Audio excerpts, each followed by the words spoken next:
Good evening, everyone. My name is Trinea Reed, and I am the program manager here at the Amputee Coalition. And this evening, I have the pleasure of introducing Bill Hattan.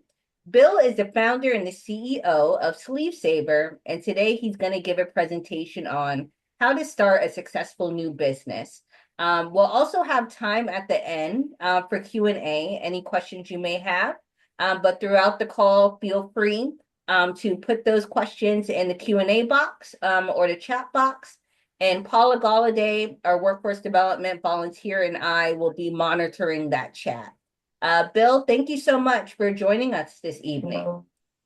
You're welcome. It's a very good pleasure to be a part of the Amputee Coalition and to give this presentation today. And I think with that, we'll just continue on. We can go to the next slide. Just so you know, I'm an entrepreneur. I've been an entrepreneur for pretty much my whole life, and also an inventor. I have a big background in business administration and marketing, and I hold an associate's degree from Kalamazoo Valley Community College in Michigan. And I also have additional coursework at Northwestern University. Um, I've successfully owned and sold businesses. I was in highway safety, work zone safety in my career. And unfortunately, in 2002, I was hit on the side of the freeway while I was setting up an ITS work zone or intelligent transportation work zone that I invented. So with that, I was uh, hurt very badly. I was in a coma for 72 days, trach, respirated, ventilated, been through 76 surgeries to date. And part of that is I'm now a BBK since '04. And, I kind of took my life and said, hey, you know what? This isn't a good thing to happen, but we got to make the best of it. I just refuse to let the motorist win and have me sit in a chair the rest of my life and wonder what I'm going to do. Also, I went through the certification with the Amputee Coalition and their lead advocacy group. And I currently live in Arizona. I'm originally from Michigan. So we're working with Arizona legislators and senators here in Arizona to help initiate the So Everybody Can Move campaign here in Arizona. Next slide. Well, here we go. Pros and cons with owning a small business. There's a lot of pros and there's a lot of cons. And I think you really need to do a deep dive before you even begin a business to really look at the cons. Because if you can achieve the cons, you can put them into the pros. But some of those are financial risk, time commitment. I can attest that I spend approximately 14 to 15 hours a day working on my business. And then when you think you're all done, all of a sudden your phone rings and there's somebody that wants something or whatever. So you're really never off the clock, so to speak. The other uncertain is income. You have very fluctuating revenue and really no guaranteed paycheck. So, I use that as a motivator. I think that, you can create income based on your motivation and your business organization. A lot of stress, be it cash flow, be it certifications, the whole gamut. So there is quite a bit of stress involved with it, but it's good stress. Limited resources, if capital is probably the main driving uh, concern with any startup or small business. So, kind of know what you're doing there. And then the other one is difficulty scaling. You might have a great product, but how do you scale that product? And I'll kind of give you an idea with my product. I spent years developing this product, and once I got it, I now had to figure out how to scale it because I was literally invented this in my barn at my house. So we couldn't scale out of the barn. So we had to work on scaling the product. Also, we have legal and regulatory requirements. If your product or service has some type of regulatory requirements or legal, that could be a con. But once again, I use that as a positive to get that off my plate. Also, your competition. You might have a great soda pop, but you got to think about Pepsi, Coca-Cola, and all those other ones out there. So really look at your market and know your competition before you even go into business. Now, the pros are awesome. Independence and control.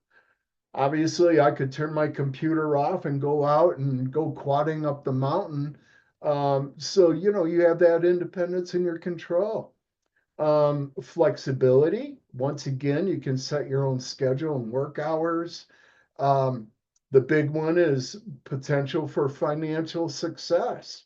Um, Small business owners or entrepreneurs have a very big potential for success financially because if you didn't, you probably wouldn't be in business. So you have that in your back pocket. Also, personal satisfaction.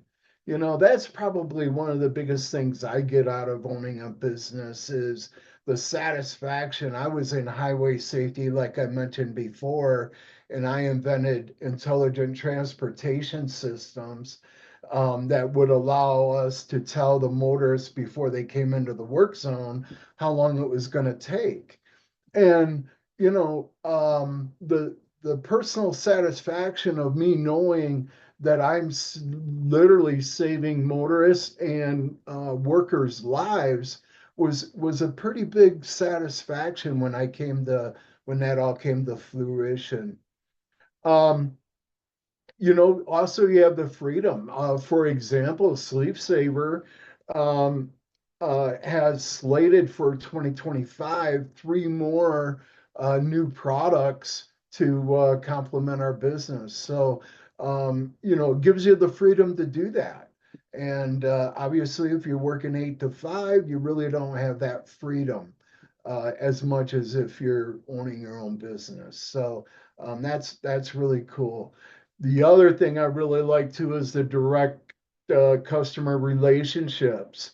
I've created so many relationships from my business through independent O&P clinics, um, SPS, Cascade, Pell, and then also with the Amputee Coalition. The Amputee Coalition, I've created a lot of good relationships. So it really doesn't have to be all customer relationships. It can be relationships with your vendors or your customers. Tax benefits. Uh, Obviously, you have a lot of potential to deduct a lot of expenses, which really helps your bottom line with your taxes. And it all depends on how you organize. If you're going to be an LLC or an S corp or things of that nature. So that's all part of that as well. And then the other thing is the strong community presence. And I mentioned this earlier in my introduction about so everybody can move advocacy. And um, by having my business with SleevSaver, it's almost another avenue of discussion with your legislators and senators, especially knowing that you're in business. That's all tax revenue as well for the government. Because if you're successful, you're going to pay taxes no matter what. So, you get a lot of very strong community presence, and that's really cool too. Next slide. So the first thing I like to say is congratulations. And the reason I'm saying congratulations is that you have already started by attending this seminar. You have already been successful because you already know that you are considered starting a business, but more importantly, you're here to learn more about how to do that. So, a quick little uh, quote here is 34.3% of people have considered starting a business at some point, but they never end up pursuing their entrepreneurial aspirations. So, congratulations. And I look forward to working with all of you folks. Next slide. So, I basically have core beliefs within myself, and I operate my business by three key words: determination, perseverance, and faith.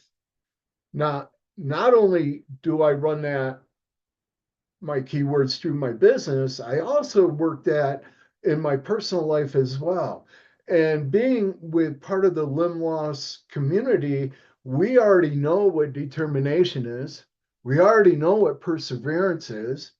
And we really know what faith is because we're already living it through our limb loss. So you got to step up on some of the people that maybe aren't don't have limb loss and really don't run their life off those three values.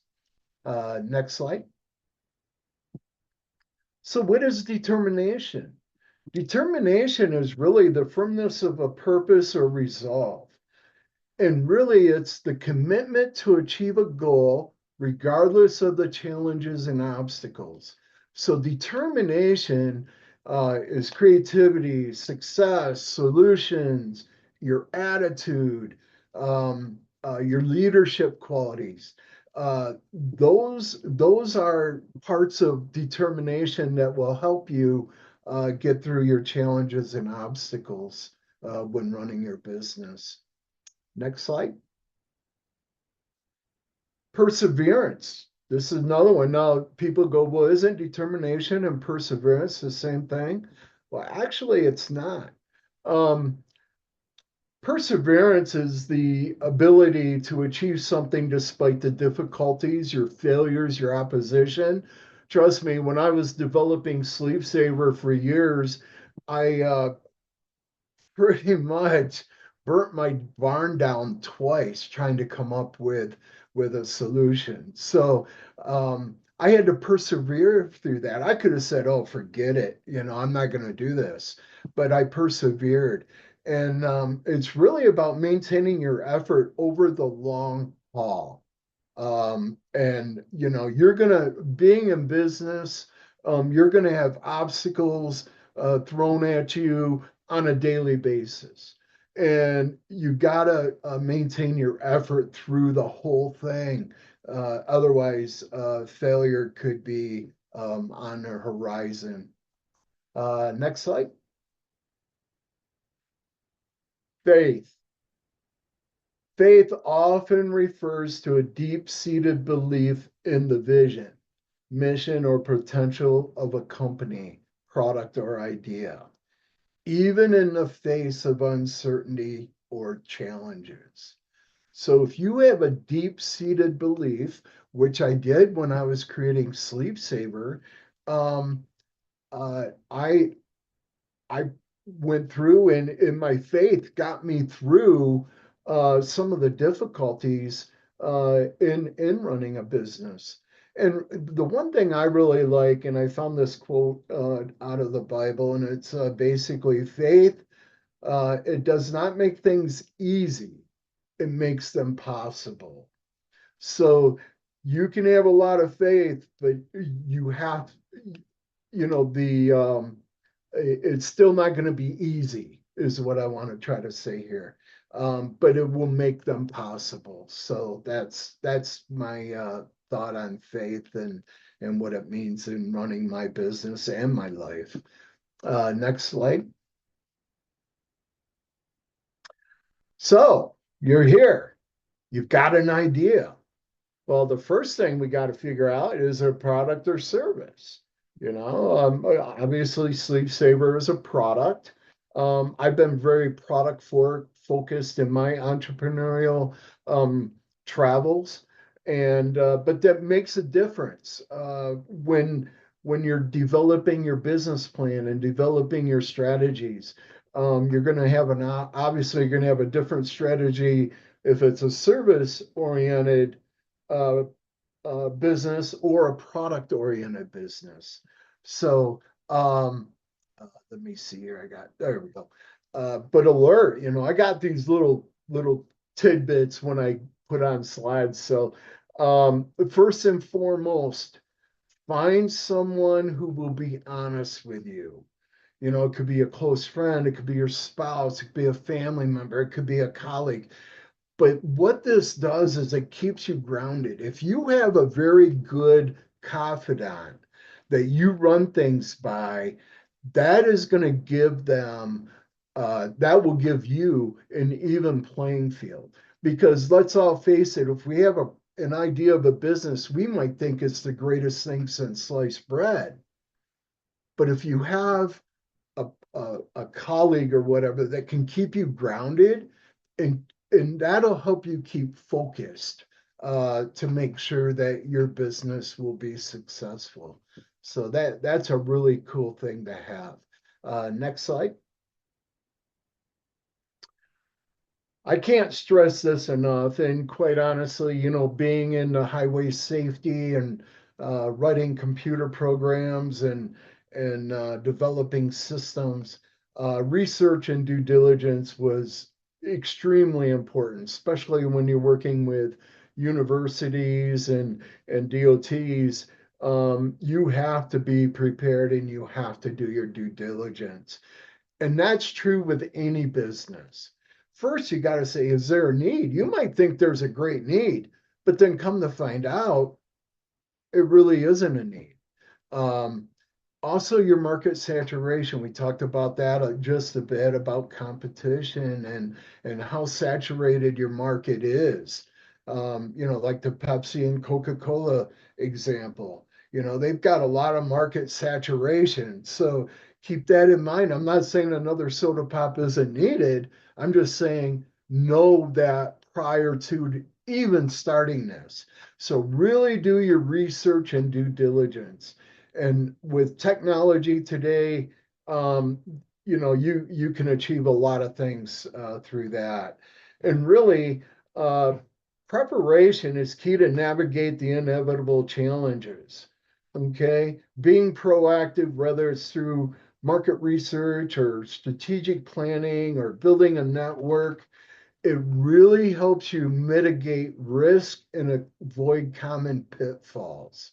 And that's because you're going to already know it. There's nothing more frustrating than to start a business and find out that there's too much competition or your price isn't going to be good. All of that and your research and due diligence will help you in keeping your company alive and your ideas alive and keep things strategically planned so you know exactly what's going to come down the pipeline because you can do all the due diligence and research you want.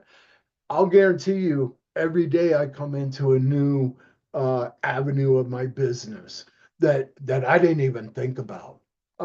So the more you can mitigate the risk and that from, with doing your research and due diligence is going to make you so much more successful. I just can't uh, uh, stress that enough.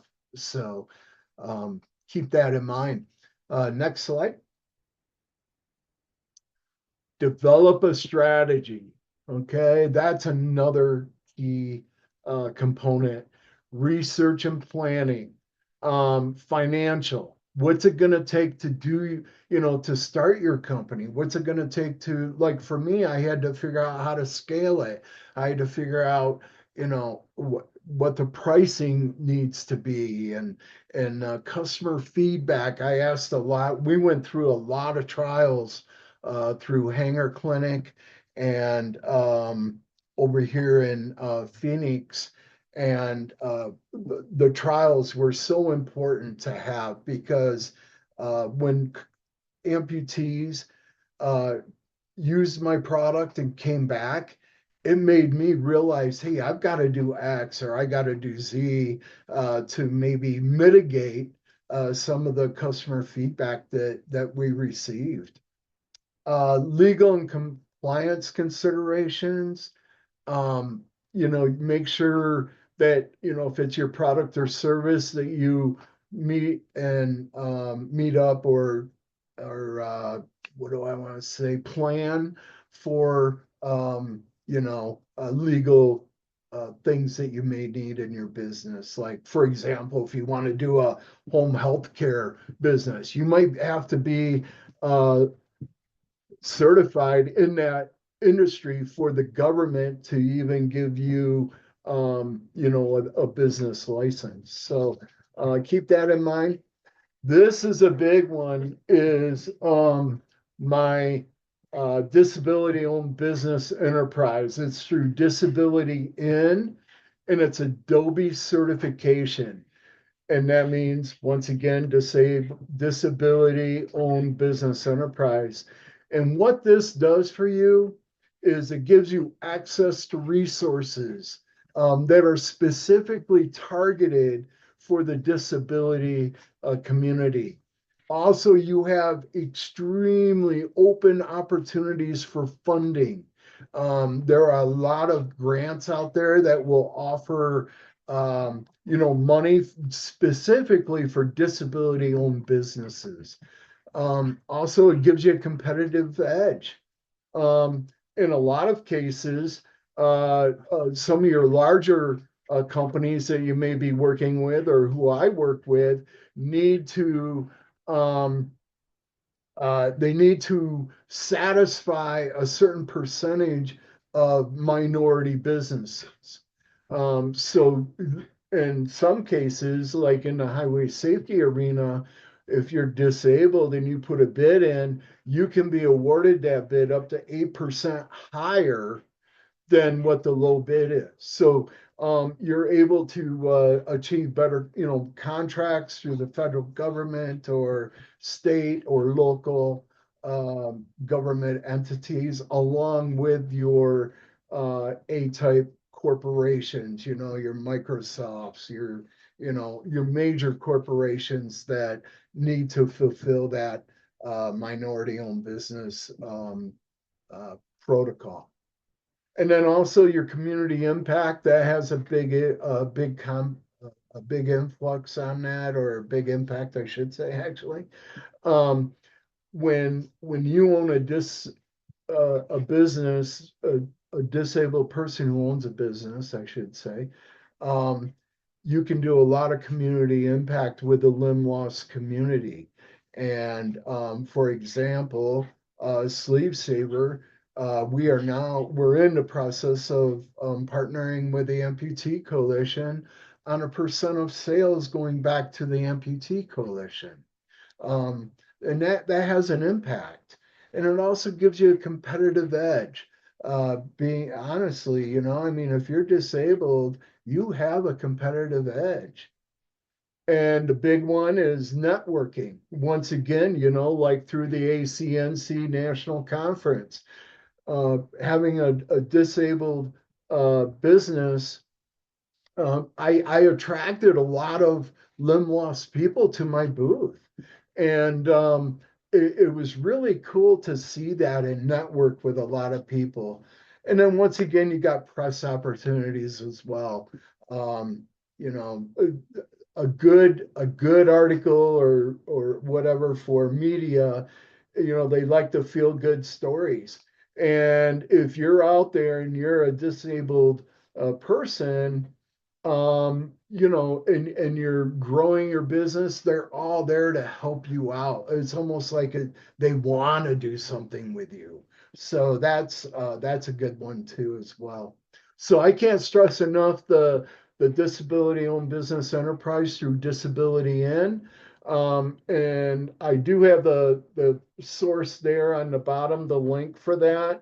Additionally, at the end of the presentation, I'll have all of the resources listed that I talked about. So, next slide. Pain points. Okay, what are pain points? In business, pain points refer to problems or challenges that customers or companies face that can hinder your success or satisfaction. And some of those examples of pain points are customer acquisition. How are you going to get a customer? Especially if you have a competitive product, how are you going to transition the customer from vendor A to your company? And then once again, it's easy to get a customer. It's harder to retain a customer. um, a lot of people will just focus on getting new customers, but then they let them go. Maybe it's by miscommunication or not following up or whatever. Make sure you retain your customer. Otherwise, you're going to kind of spin your wheels. Um, Customer service, very, very important.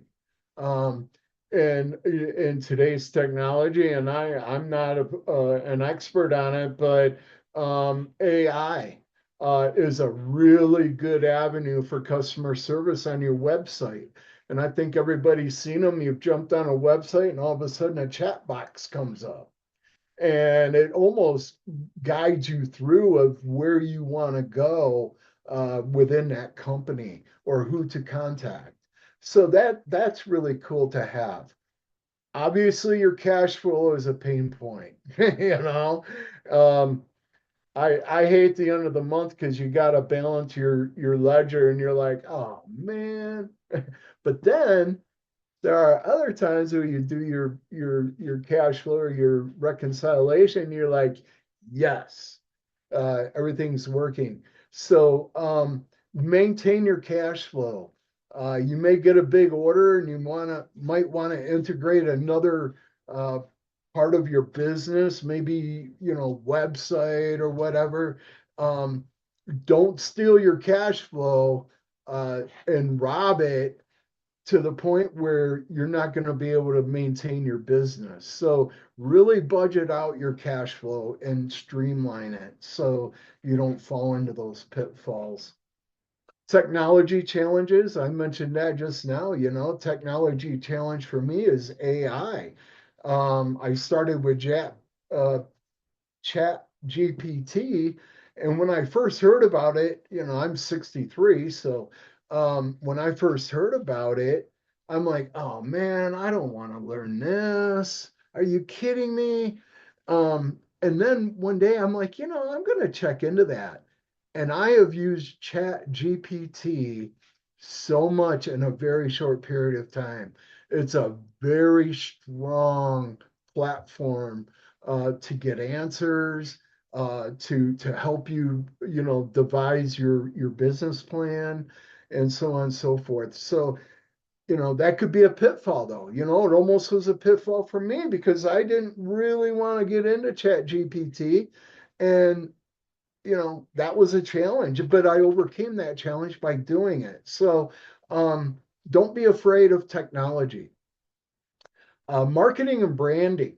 Okay, you got, I mean, I had, honestly, I developed SleevSaver for myself. I had absolutely no idea that I was going to have a business with SleevSaver. all I wanted to do was save my sleeves, reduce my sleeve wear because I was going through like $5,000 worth of sleeves a year. And I'm like, this is crazy. And we all know the cost of those. And so I came up with a product, and how it got started is I had it on my socket, and I had to go see my CP, and he walks out of the room and he comes back and he goes, Bill, what's that stuff you got on your socket? I'm like, oh, that's just something I came up with to help save my sleeves and get longer wearability. And he goes, well, you got any more of that? And I'm like, yeah, sure. So I gave it to him, and everybody came back with very positive responses. So now I kind of had to figure out, okay, how am I going to market and brand my company, or my product? I didn't even have a name for it. And so you go through and you do your due diligence on, what is already out there that's trademarked. I mean, that's a very easy search to do, because that's the last thing you want to do is copy somebody else's trademark. That's not going to be good. But once again, your branding is very essential in not only attracting your customer, but also the image of your product. I mean, do I want to put SleevSaver in a bag and call it good? Or do I want to, spend a little more in branding and brand my product and get the name brand recognition? Everybody knows the swoop, right? That's the Nike logo. You see that swoop, you already know that it's Nike. Um, that's a great example of branding, how they branded their products. And then once again, your competition can be a pain point, you know? And once again, once we uh, do our due diligence, a lot of these pain points are going to go away because you've already got answers to those. But I want you to be aware that these are some pain points that you could potentially come across when you're uh, starting your company or have a already existing company. Next slide. This is probably one of my biggest things. Develop a business plan. You've gone through all of the steps that we've already talked about, and you go, you know what? I got this. There's a need, there's a want, on and on and on. Well, now a business plan is like the foundation of building a house. If you don't have a good foundation, your house is going to tumble. If you have a great foundation, your house is going to be very structurally sound. So a business plan is really critical for entrepreneurs. A business plan, like I said, it's like your blueprint. Okay, it's really you. A lot of people will put a business plan together and shelve it. Okay, well, I got that taken care of. No, review your business plan on a monthly basis to see what changes is happening within your company. And it's okay to change your business plan. Okay, it's not a rock solid document. It's not like if I don't do this on my business plan, I'm going to fail. No, it's there to help guide you through your business and keep importance on what's important in your business. And I refer back to my business plan. I probably changed it, 10 times. And you just run off your business plan. I can't stress that enough. And example, research showed that 20 to 30% of businesses fail by a lack of not having a business plan. I mean, you don't want that on your back, you know. I mean, if you don't do a business plan, just throw it out there. You have a 20 to 30% chance that you're not going to make it, and we all don't want that. So, next one.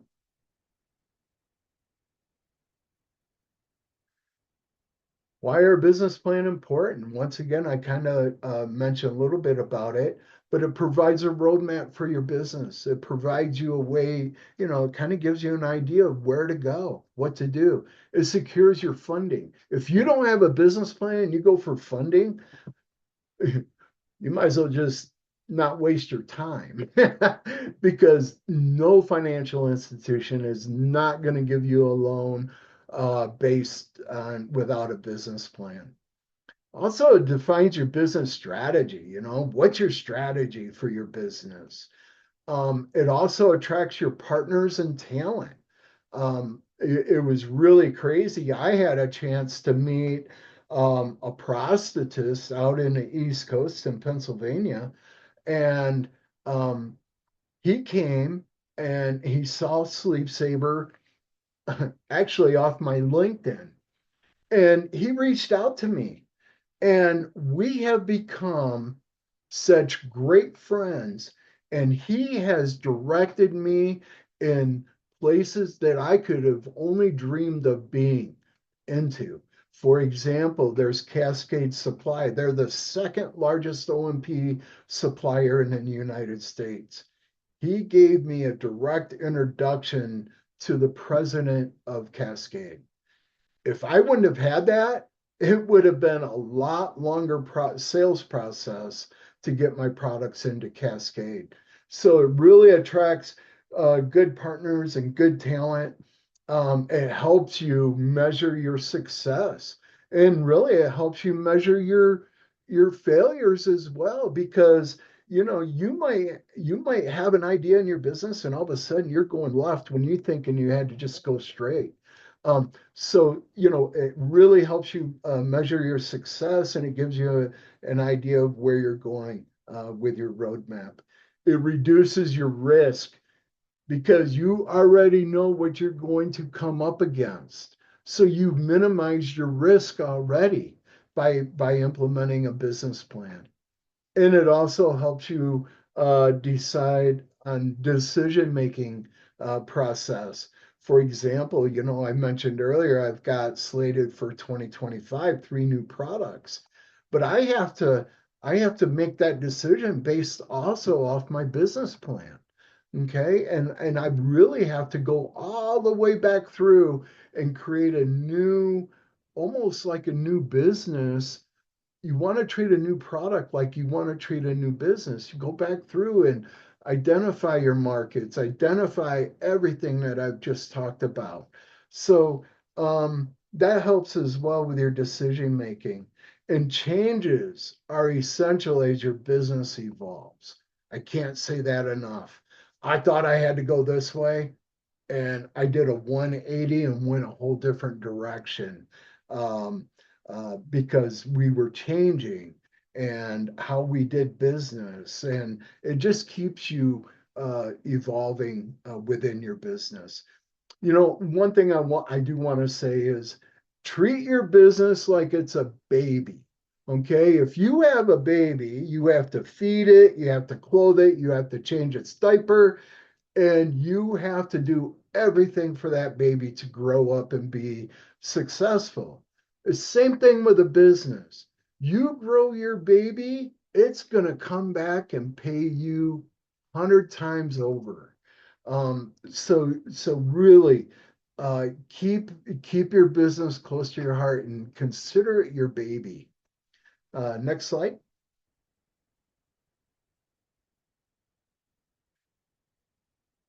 I want to acknowledge Triability Institute. They do symposiums on business with disability businesses. They have a lot of great information as well.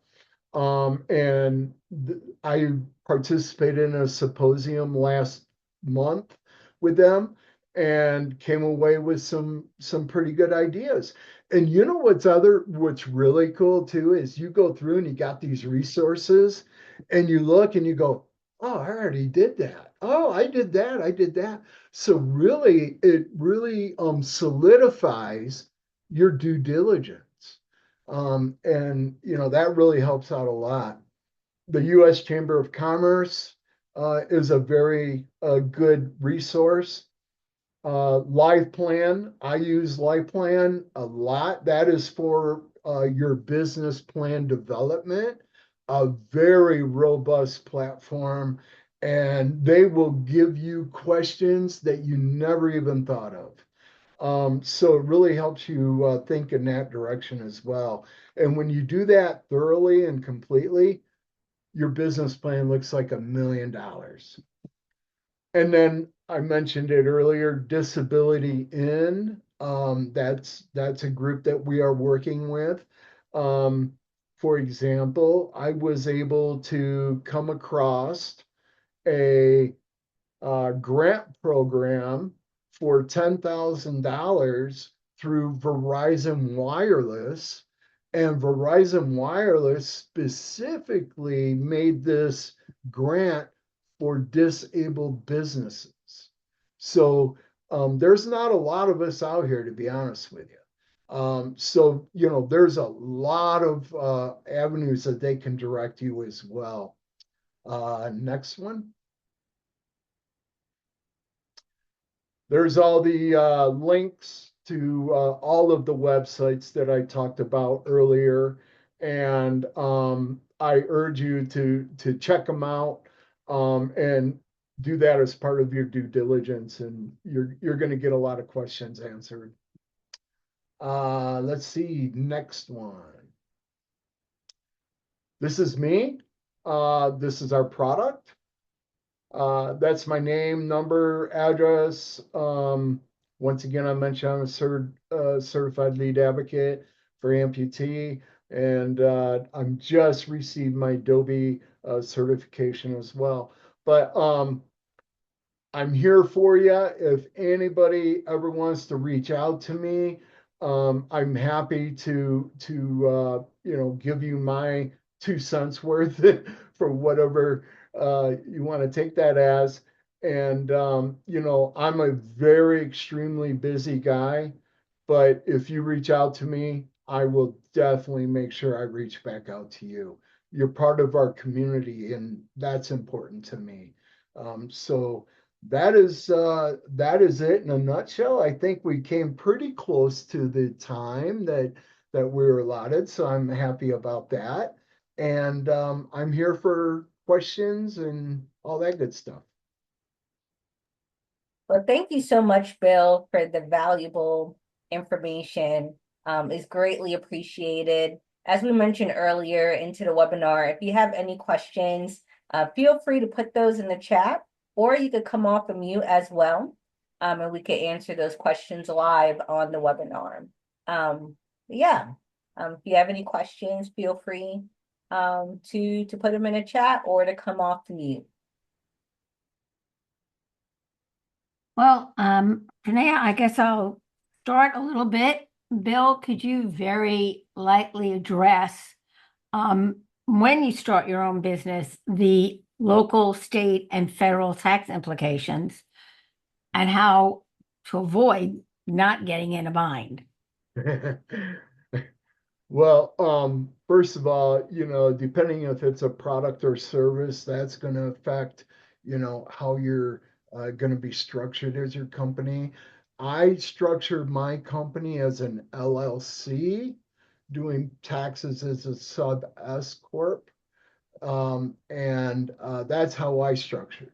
Um, a lot of good, all of my businesses that I've always structured as an LLC because it protects you from your personal income and your personal taxes.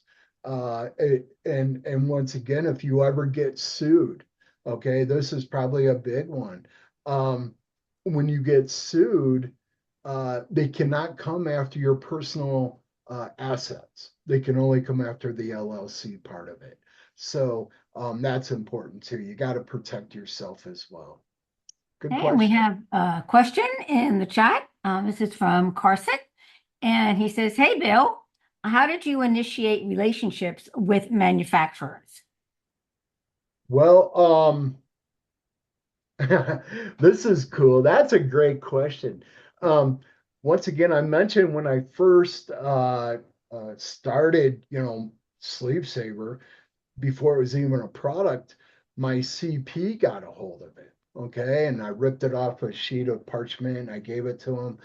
And that, with that trial, and I was able, he put it on electricians, plumbers, carpet layers. He really put SleevSaver through the test. And he came back and said, Bill, this is awesome stuff. And I'm like, great. And he goes, I want to introduce you to Kevin Carroll of Hanger. And to get into hanger clinics, you have to be approved. You can't just go in the door and say, hey, I've got a widget, can you buy it? You have to be approved. So that was one way of being introduced to manufacturers. And once again, once you start your relationship building through all of the avenues of like amputee coalition, your local community, whatever, that's going to help you open doors. And once again, I mentioned during the Adobe certification portion of my slide that they introduced me to people as well. And they introduced me to get a hold of this one. This is how weird things happen. But anyway, I I got a mentor from uh, Adobe or Ability In for a mentor. And I called her and we started talking and I got to know her. And I know a guy up here in Flagstaff that owns a horseback riding business. Well, Karen has a bed and breakfast. And they were able to link each other on her events page. So now that, that's collaboration, collaborate. Um, and through that, my buddy Tanner called me and said, "Oh, Bill, I forgot to tell you, there's a, a veteran-owned business that would like to talk about SleevSaver." How weird is that, right? I mean, it went somewhere and it came back to me, and I'm like, wow. Um, due diligence. Oh, perseverance, determination. Okay, when you're calling on these manufacturers, don't stop with your first no. Don't stop with not getting by the receptionist. Do your due diligence. Find out within that company. You can find out a lot on LinkedIn about people and go on and do your research on how you get a hold of these people and just be determined and persevere through the no's. It's a fact that you're going to get like 50 no's to one yes. So it's definitely a numbers game. And you just keep your determination and perseverance. Okay, we have another question from Kim. She would like to know if you are receiving SSDI, that's Social Security Disability Insurance, for those that may not be familiar with the term, and concerned about losing this by starting a business on their own. What should they be concerned about? Good question. I am actually a recipient of SSDI. Um, and through SSDI, I did my due diligence on this, of course. And you can own a business, okay? And you can take 5 years to grow that business. But once you hit income and you start taking a salary, that's when Social Security is going to take a really deep dive and probably expire your benefit. But by the time you're at that point, you don't care because you're going to be making so much more money with your business than you would getting SSDI. Um, the other thing is write everything off that you can possibly write off. Okay, because that keeps your income low. And especially if you're not at that plateau yet, and really a good business. I opened or formed my company in 2019.